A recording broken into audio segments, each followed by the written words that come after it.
Om Shanti. Good morning. साकार मुरली 14 मार्च 2024। बाबा का मीठा मीठा पत्र हम मीठे मीठे बच्चों के मीठे मंथन के लिए। मंथन शुरू करने से पहले सतगुरु बाप दादा की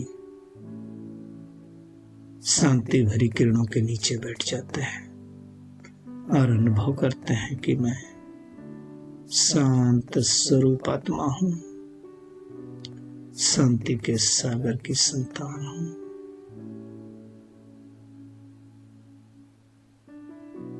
आज की साकार मुरली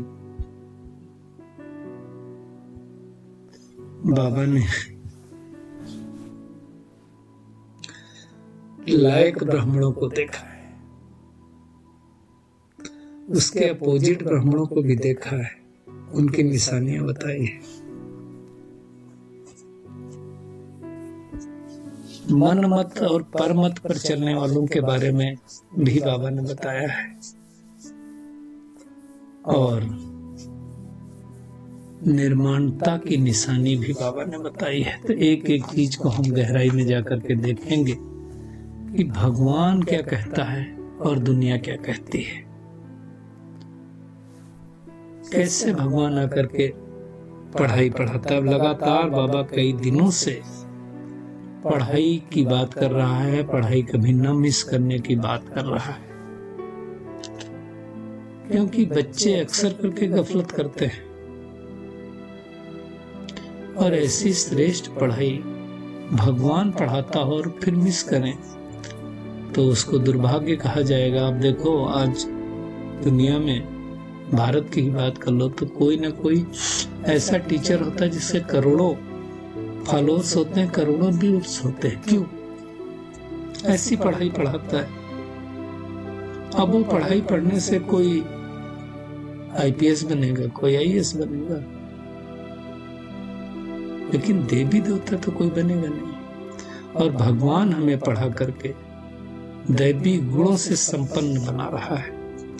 तो अपने आप से हमें पूछना है कि इस पढ़ाई की कदर कितनी है हमको।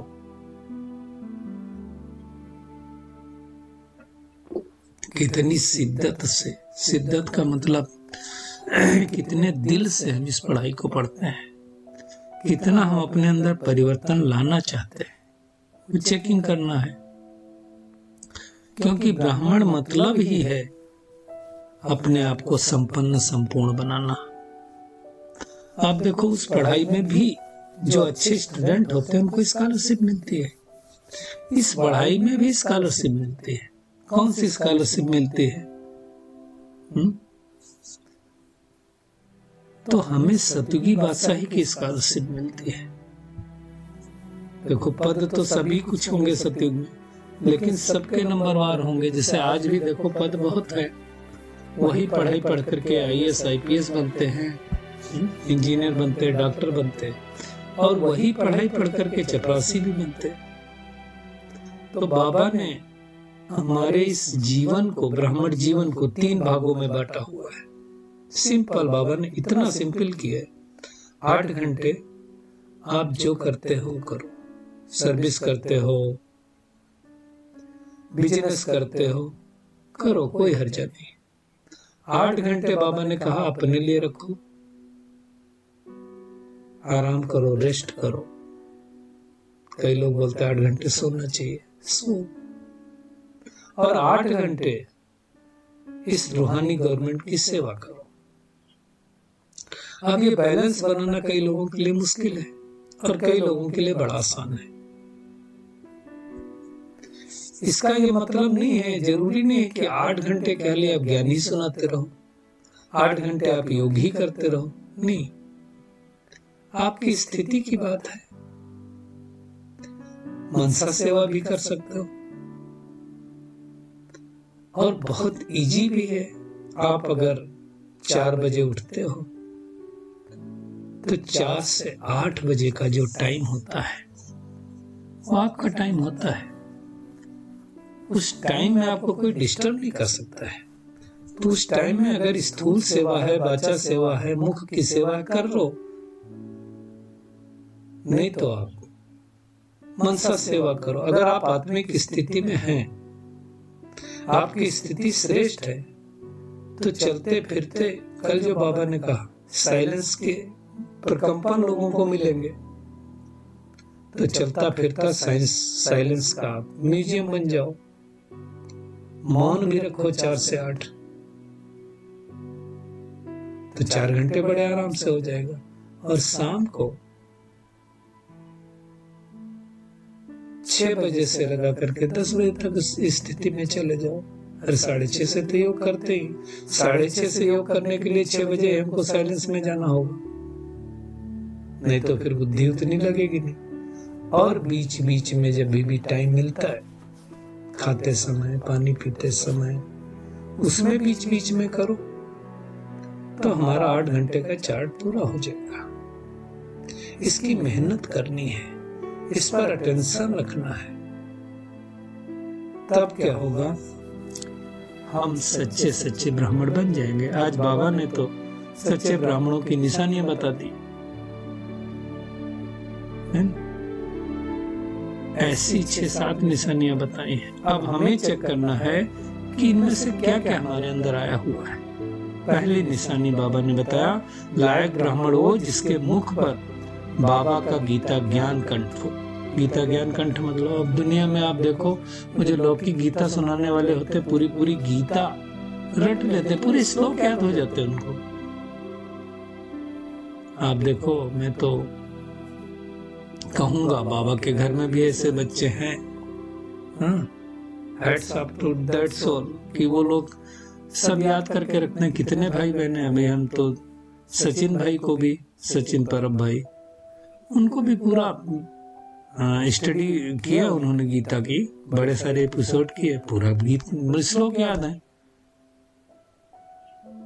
तो कमाल है बाबा के और बाबा के बच्चों को। जगदीश भाई तो सारी बुक्स ही लिख डाली, गीता के ऊपर भी बहुत सारी बुक्स लिखी हुई।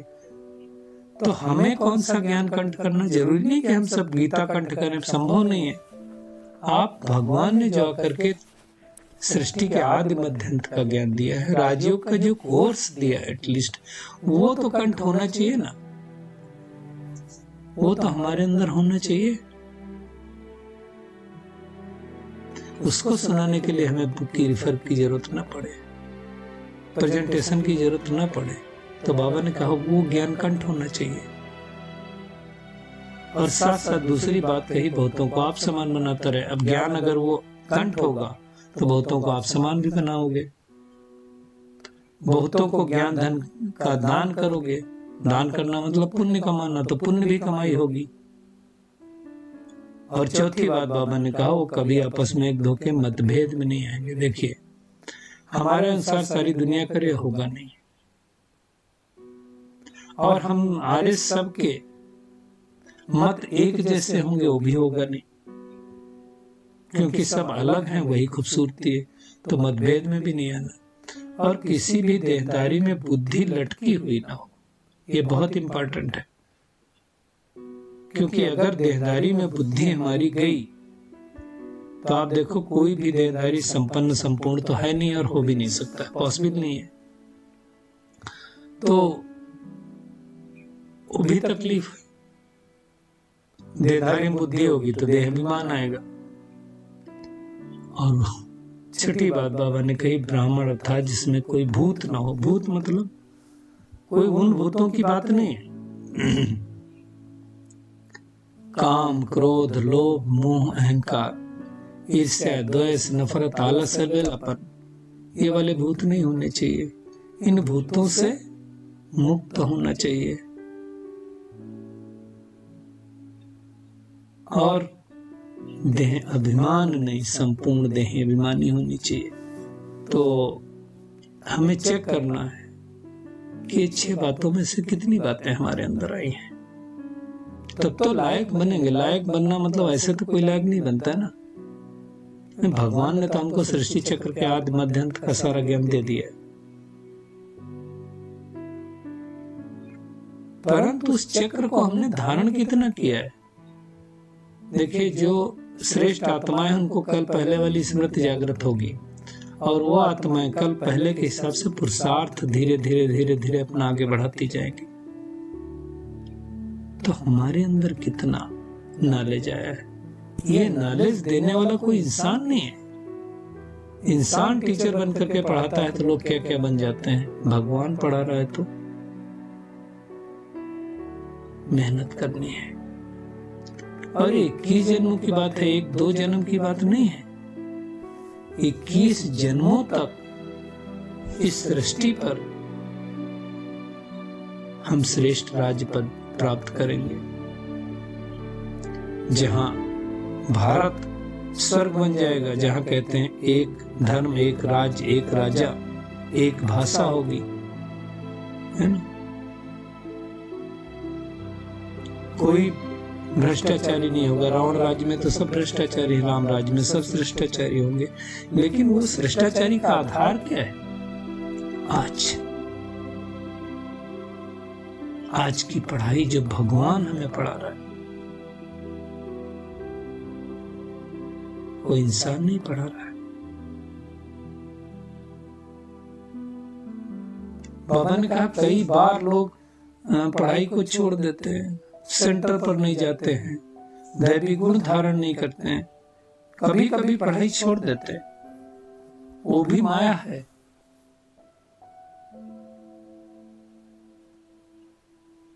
आंखें भी बाबा ने कहा धोखा देती, कोई अच्छी चीज देखेंगे तो खा लेते हैं।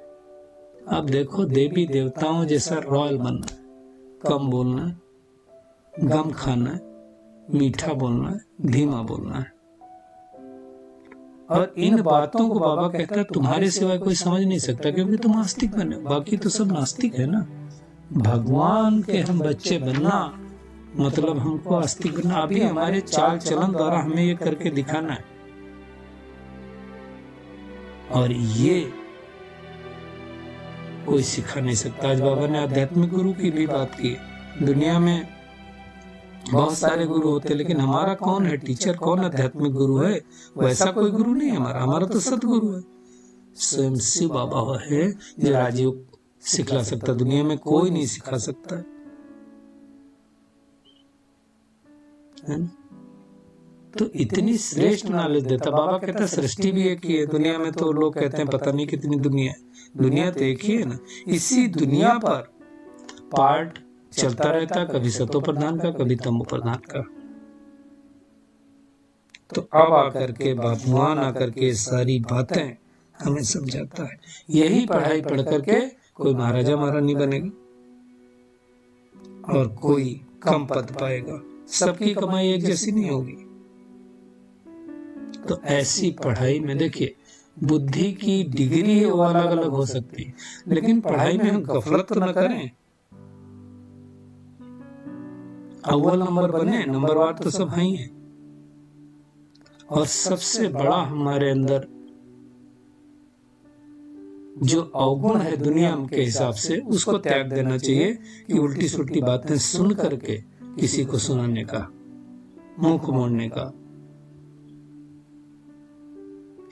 और बाबा ने आज शिव बाबा की बैंक को भी याद किया है।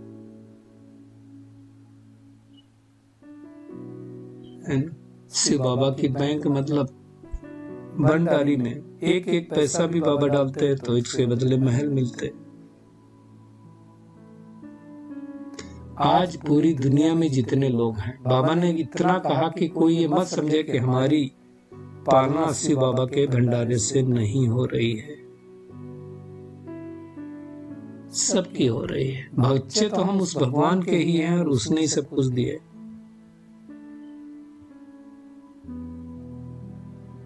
तो हमें अच्छा पुरुषार्थ करना है।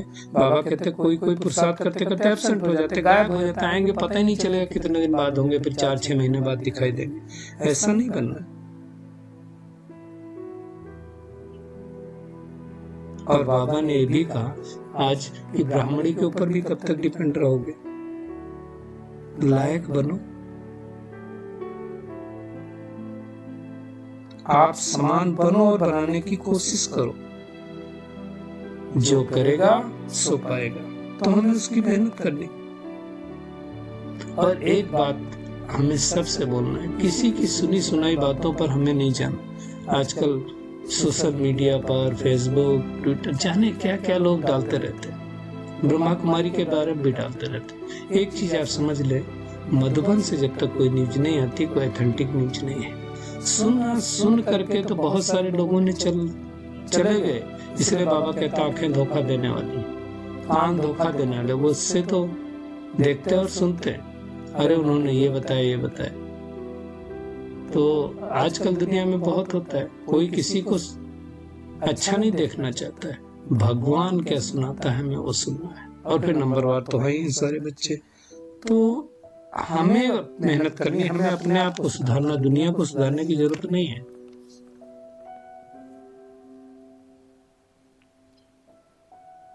बाबा ने कहा उस गवर्नमेंट की सर्विस करते हो तो थोड़ी पगार मिलती है, इस गवर्नमेंट की सर्विस करते हो तो पद्मा पद्म बनते हो, तो बैलेंस बनाना है। अब बाबा ने आज स्पष्ट रूप से कह दिया, जो अष्ट रत्न बनते हैं और 8 घंटा बाबा को याद जरूर करते होंगे। तो अष्ट रत्न बनना है तो क्या करना पड़ेगा? 8 घंटा याद करना पड़ेगा। यही तो मेहनत।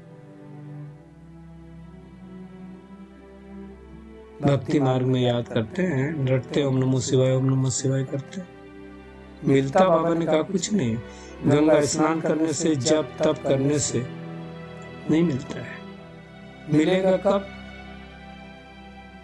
जब एक परमात्मा को आत्मा समझ के याद करेंगे। तो आज का होमवर्क क्या है? एक तो क्या है कि भगवान हमें पढ़ा रहा है, इस पढ़ाई को कभी मिस नहीं करना है। कुछ भी हो जाए, मन नहीं ठीक है, तन थोड़ा ऊपर नीचे, तो भी मिस नहीं करना है ना। किसी की उल्टी सुल्टी बातें सुन करके भी मुख नहीं मोड़ लेना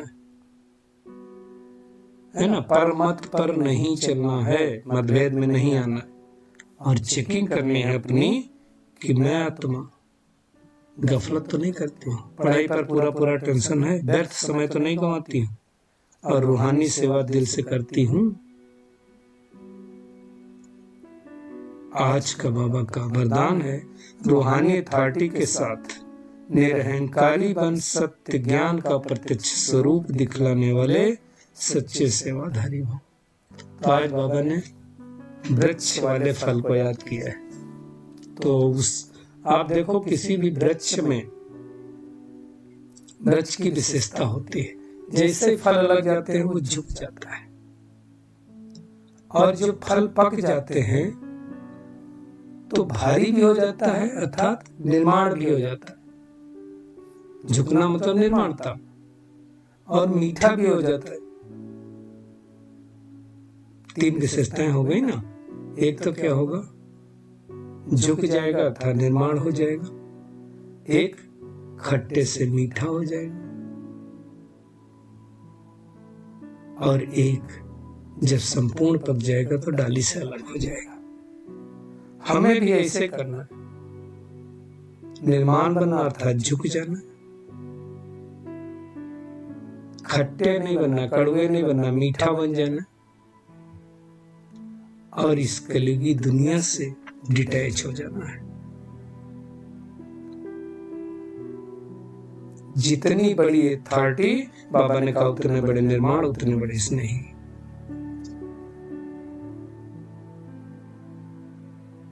दुनिया में जो अल्पकाल के अथॉरिटी वाले होते हैं, उनको बहुत अहंकार आ जाता है। आप देखो, पद पोजीशन अगर मिलती है तो उनको अहंकार होता है। हमें कोई अहंकार नहीं दिखाना है।